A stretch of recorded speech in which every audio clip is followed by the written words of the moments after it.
राहुल गांधी ने यूं तो आज की तारीख में जो भाषण दिया सदन के भीतर विमेन रिजर्वेशन बिल पर, उसने मोदी सरकार के छक्के छुड़ा दिए, तोते उड़ा दिए। बिड़ला साहब की भी हालत खराब होती हुई नजर आई।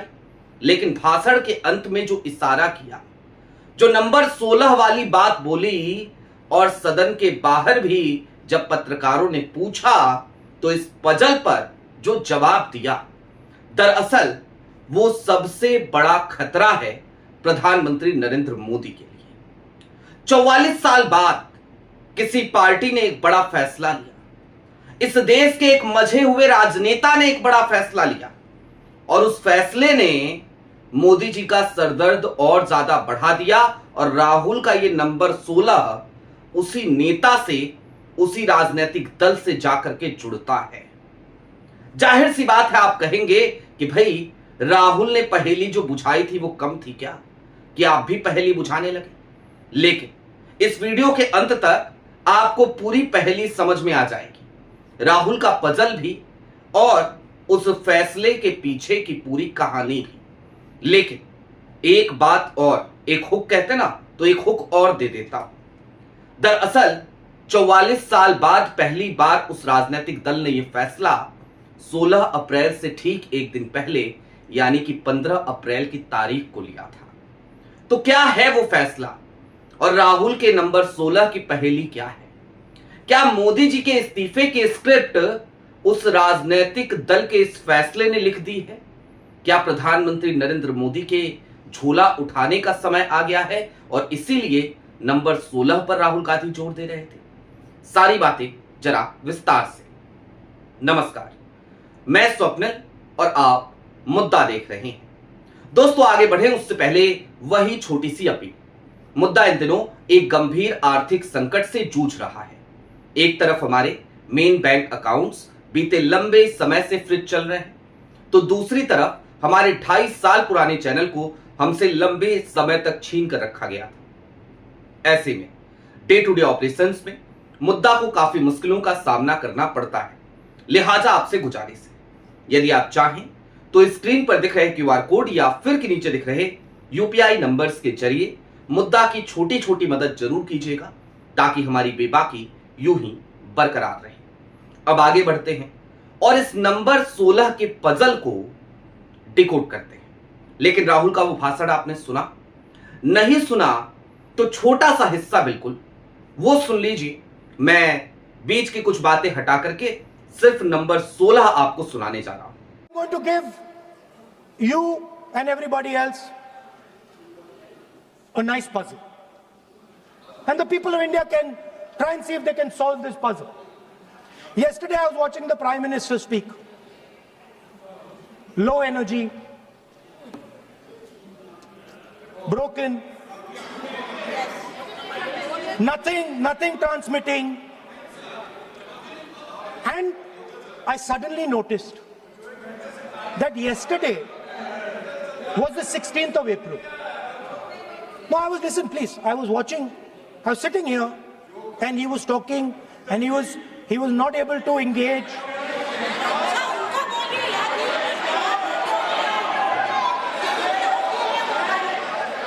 He was not able to engage because clearly trying to pass this bill was a mistake, because everybody knew there wasn't going to pass. Panic reaction, as I said.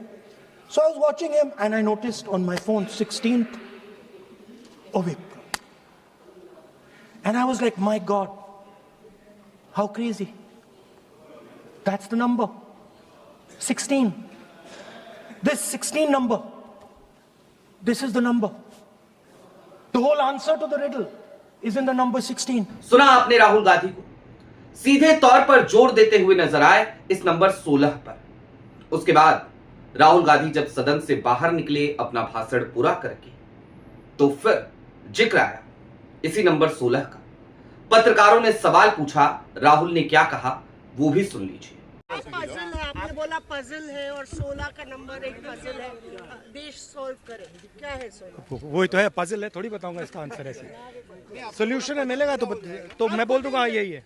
लेकिन सरकार में बहुत नाराज। सुना आपने। अब चलते हैं इस नंबर 16 की तरफ, लेकिन उससे पहले जरा आपको क्या क्या अटकलें लगाई जा रही हैं वो बता देता हूं। दरअसल कुछ लोग कह रहे हैं कि 16 फाइलें एप्स्टीन फाइल्स में से डीओजे की वेबसाइट से हटा दी गई हैं जिसमें ट्रंप की फोटोग्राफ्स थी, और यही नंबर 16 का मतलब है। जी नहीं, ऐसा नहीं है। कांग्रेस ने भी इस पजल को और ज्यादा उलझा करके रख दिया, क्योंकि कांग्रेस ने राहुल के उसी भाषण को कोट करते हुए कहा कि 16 एप्स्टीन की तरह साउंड करता है, लेकिन इस नंबर 16 का एप्स्टीन से कोई लेना देना नहीं है। क्यों नहीं है, अब जरा आप वो समझिए, और उसके लिए अपने स्क्रीन पर एक खबर देख लीजिए। देखा आपने क्या बताती है ये खबर? ये खबर आपको ये बताती है कि दरअसल 44 साल बाद इस देश के एक बड़े राजनीतिक दल ने, और सीधे तौर पर कहिए तो फिर एक बड़े मजे हुए राजनेता ने एक बड़ा फैसला लिया। अपने बेटे को वर्किंग प्रेसिडेंट बनाया, और टीडीपी ने पहली बार किसी को वर्किंग प्रेसिडेंट बनाया है। नारा लोकेश वर्किंग प्रेसिडेंट है, कार्यकारी अध्यक्ष हैं। दोस्तों, इस नंबर 16 को कैसे नायडू साहब से जुड़ रहे हैं वो आप समझ गए होंगे, क्योंकि उनकी 16 लोकसभा सीटें हैं। लेकिन इससे इतर जरा कुछ और बातें आपको समझ लेनी चाहिए, ताकि आप इस नंबर 16 की गेम को पूरी तरीके से आसानी से डिकोड कर पाए। दरअसल लोग कहते हैं ना कि इस दुनिया में कई तरीके के लोग होते हैं। एक वो होते हैं जो अपनी गलती से सीखते हैं, गलती करते हैं फिर सीखते हैं। एक वो होते हैं जो बार बार गलती करते हैं फिर भी नहीं सीखते हैं। लेकिन तीसरी तरीके के लोग बड़े समझदार होते हैं जो दूसरों की गलतियों से सीख लेते हैं। और चंद्रबाबू नायडू एक ऐसे ही मजे हुए राजनेता हैं जो खुद गलती करके नहीं सीखते, बल्कि दूसरों की गई गलतियों से सबक लेते हुए अपनी जिंदगी में वो उन गलतियों को दोहराते नहीं हैं। अब किसकी गलती से सीख रहे हैं चंद्रबाबू नायडू, और क्या सीख रहे हैं, क्या बातें कर रहे हैं, किनसे संपर्क में हैं, क्या प्लानिंग है उनकी, उस तरफ चलेंगे। लेकिन नीतीश कुमार का आज का हश्र आप सब देख रहे हैं ना। जिस व्यक्ति ने एक समय पर मुरेठा बांध लिया था, कहा था जब तक नीतीश को कुर्सी से नहीं उतारूंगा मैं ये खोलूंगा नहीं, उस व्यक्ति ने एक बार फिर मुरेठा बांधते हुए नीतीश कुमार की कुर्सी पर कब्जा जमा लिया है। आज की तारीख में वो बिहार का मुख्यमंत्री है। यानी कि भारतीय जनता पार्टी ने सम्राट चौधरी ने जो कहा था उसको सच कर दिखाया। नीतीश कुमार को कुर्सी से उतार फेंका, और सिर्फ कुर्सी से उतार के नहीं फेंका, बल्कि नीतीश कुमार की पार्टी यानी कि जनता दल यूनाइटेड, आज की तारीख में जनता दल यूनाइटेड से भी नीतीश कुमार को एक तरीके से ये समझिए, या उनकी कैपेबिलिटी जो रही है उस कैपेबिलिटी को पूरी तरीके से खत्म कर। और आज की तारीख में नीतीश कुमार जनता दल यूनाइटेड पे कोई भी पावर होल्डिंग नहीं रखते हैं। अध्यक्ष है वो, लेकिन उनकी ताकत बची नहीं है। लेकिन चंद्रबाबू नायडू है, और चंद्रबाबू नायडू नीतीश कुमार की गलतियों से सीख ले चुके हैं, लिहाजा अपनी पार्टी पे अपना होल्ड रखना चाहते हैं। अपनी पार्टी के भीतर भारतीय जनता पार्टी के स्लीपर सेल्स को बर्दाश्त नहीं करते, और इसके साथ ही साथ वो ये भली भांति तौर पर जानते हैं कि भारतीय जनता पार्टी के साथ रहना खतरे से खाली नहीं, लिहाजा वो भाजपा की हर बात पर कड़ी निगरानी रखते हैं।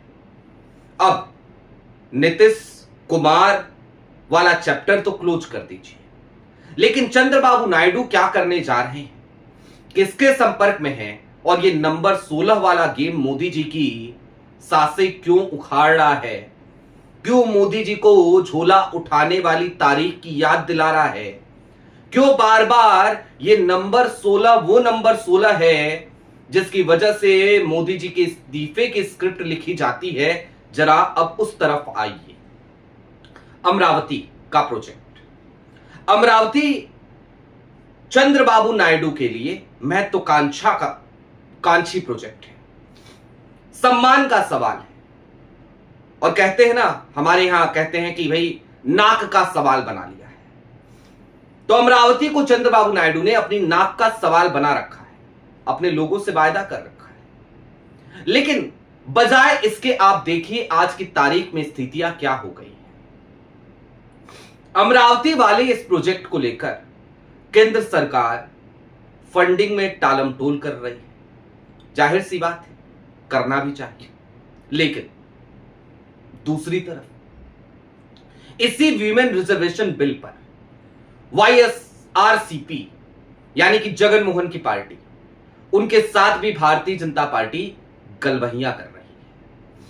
यानी एक तरफ चंद्रबाबू नायडू के साथ गठबंधन में और दूसरी तरफ जगन मोहन के साथ भी अच्छे रिश्ते निभाने की पूरी कोशिश, पुरजोर कोशिश। जगन मोहन को भी तमाम जांच प्रक्रियाओं से खूब राहत मिलती है केंद्रीय एजेंसियों की तरफ से। जाहिर सी बात है, ये जो रिश्ता है ना, इसको नायडू साहब भली भांति तौर पर समझते हैं, जानते हैं। लिहाजा नायडू साहब अपने पुराने साथी, अपने पुराने शिष्य यानी कि रेवंत रेड्डी के माध्यम से लगातार संपर्क में रहते हैं। और क्यों रहते हैं? क्योंकि देखिए, चंद्रबाबू नायडू की अपनी महत्वाकांक्षाएं हैं और होनी भी चाहिए। किसी भी राजनेता की अपनी महत्वाकांक्षा होती है। दरअसल ये जो स्पेशल सेशन बुलाया था मोदी जी ने, जिसके माध्यम से वो चाह रहे थे कि भाई परिश्रमण करा लें, लोगों को बहका लें, लोग तो बहके नहीं। और आज जब वोटिंग होगी इसको लेकर के, तो आप देखिएगा नतीजे क्या आते हैं। बिल का गिरना तो तय है, वो स्क्रिप्ट तो पहले ही लिखी जा चुकी है। लेकिन ये सिर्फ बिल के गिरने की कहानी नहीं है, ये मोदी सरकार के गिरने की तैयारी है, उसका आगाज है। और ऐसा इसलिए क्योंकि अब कहानी उस मोड़ पर आकर खड़ी हो गई है जहां पर भारतीय जनता पार्टी के तमाम सहयोगी दल इस बात को भली भांति तौर पर समझ चुके हैं कि भाजपा के साथ रह करके अपना बेड़ा गर्क ही हो रहा है। एक समय ऐसा भारतीय जनता पार्टी लाना चाहती है जिसके बाद उन्हें हमारी जरूरत ही ना पड़े। और जाहिर सी बात है, बैसाखियों की अहमियत तभी तक होती है जब तक पैर चोटिल हो। अगर पैर चोटिल नहीं है तो किसी को बैसाखी की जरूरत नहीं पड़ती, फिर दूध में से मक्खी की तरह निकालकर फेंक दिया जाता है बैसाखियों को। लिहाजा राहुल गांधी का यह नंबर 16 उनके पास आई उन तमाम विश्वस्त जानकारियों के आधार पर एक पजल है, जो पजल मोदी जी के झोला उठाने की तैयारी की स्क्रिप्ट लिख रहा है। इस पजल को अगर डिकोड करेंगे तो सिर्फ इतना ही समझिए कि आज की तारीख में मोदी सरकार हर कदम पर लड़खड़ाती हुई नजर आ रही है। लिहाजा प्रधानमंत्री नरेंद्र मोदी की ऊर्जा में भी आपको कमी नजर आ रही है और यही कारण है कि आज की तारीख में राहुल गांधी इस नंबर 16 पर जोर देते हुए नजर आ रहे थे। आपकी क्या राय है वो हमें कमेंट बॉक्स में जरूर बताइएगा। अभी के लिए दीजिए इजाजत।